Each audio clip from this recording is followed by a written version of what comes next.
Hey, what's up you guys, it's Dorothy and welcome back to my channel. In today's video we're going to go into chapter 9 of The Mothers and Daughters of the Bible Speak by Shannon Bream, so let's get right into this video. This video is going to contain topics of the Bible. If you do not wish to continue, I suggest you click off the video now. You have been warned. Michael. 1 Samuel 15 through 16, 1 Samuel 18 verses 20 through 28, 1 Samuel 19 verses 10 through 17, 2 Samuel 3 verses 12 through 16, 1 Samuel 31 verses 1 through 6, and 2 Samuel verses 1 through 23. Michael, the daughter of Saul. When it comes to marriage, you aren't just getting a spouse, you're getting a family. I'm fortunate that when I married into the Bream clan, I got dozens of new in-laws who are basically a dream come true. There are no undermining or sneaky plots from in-laws to disrupt my marriage. It's a family full of faith, delicious food, and adventures. They cheer each other on and make me feel like I've always been a part of their tight-knit, devoted family. Now imagine the complete opposite of this situation, and that's where we start with the story of Saul, his daughter Michal, and her husband David. It should actually bring us comfort how often the Bible highlights troubled families and individuals and God's ability to carry out his plans despite their flaws and sin. This family had as much drama and intrigue as an episode of Downton Abbey. Michal was a woman who found herself torn between two kings, in the middle of a terrible family struggle between her father King Saul and her beloved husband David. This daughter not only chose to not participate in her father's sin, but she also actually undermined his nefarious plans. Michal was forced to choose between loyalty to her father and the vows she made to her husband.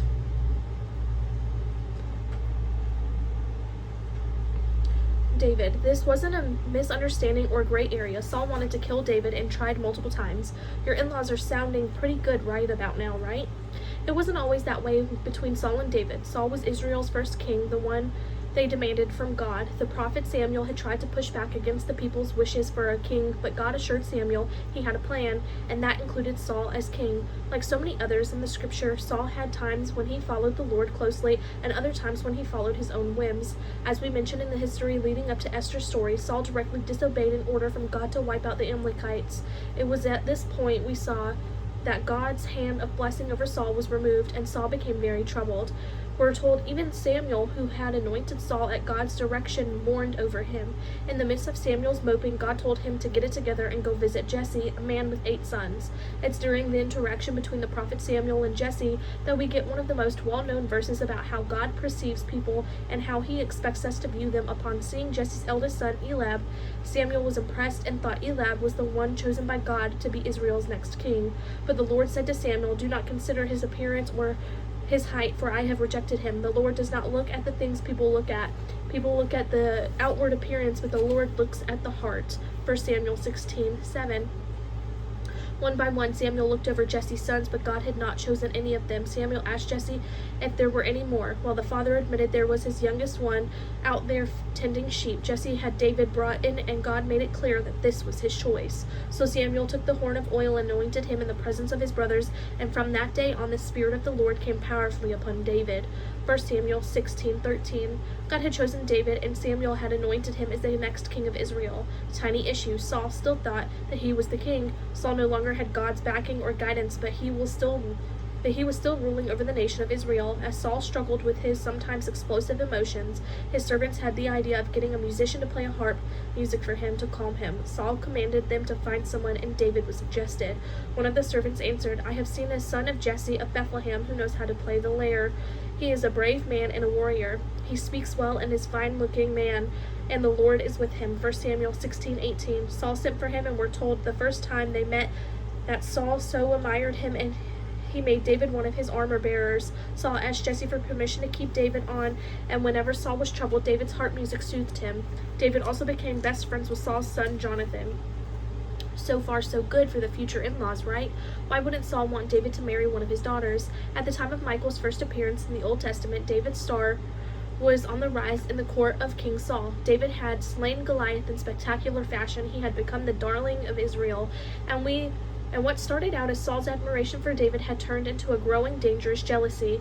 We read in 1 Samuel 18 that David was successful on every mission Saul gave him, so much so that the people increasingly took notice.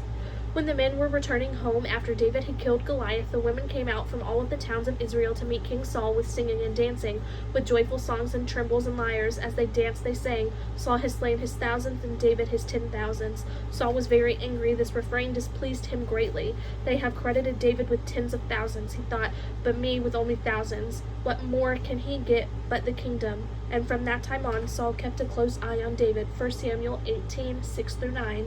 Saul also tried to kill David by throwing a spear at him as he played the harp in the royal court. Sometime after that, Saul hatched a plan. He offered David to his oldest daughter, Merab, in marriage in exchange for David's commitment to fight on Saul's behalf. If David were the king's son-in-law, then he would be bound to Saul by family obligation, and if Saul ordered him to go fight, David could not refuse.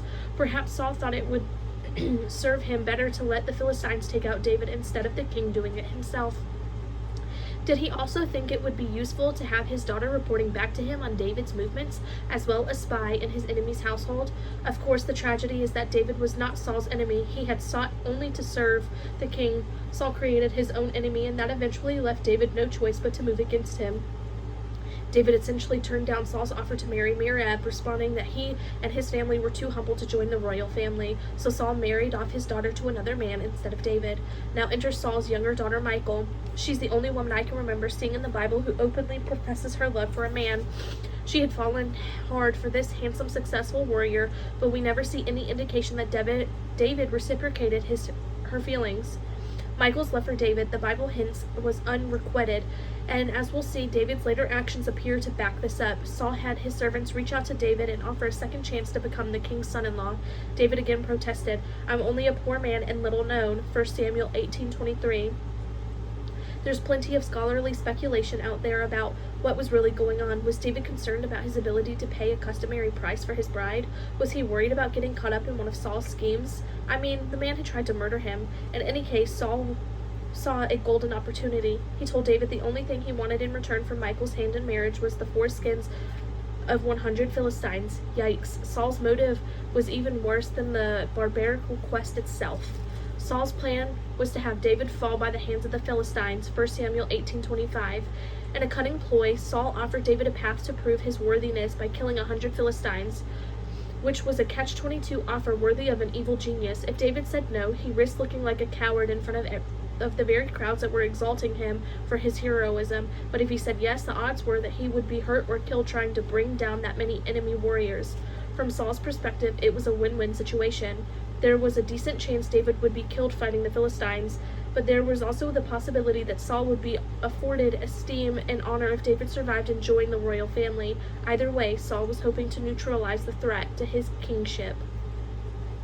I'm going to leave it off right there, and I will see you guys in part 2 of this chapter. Bye!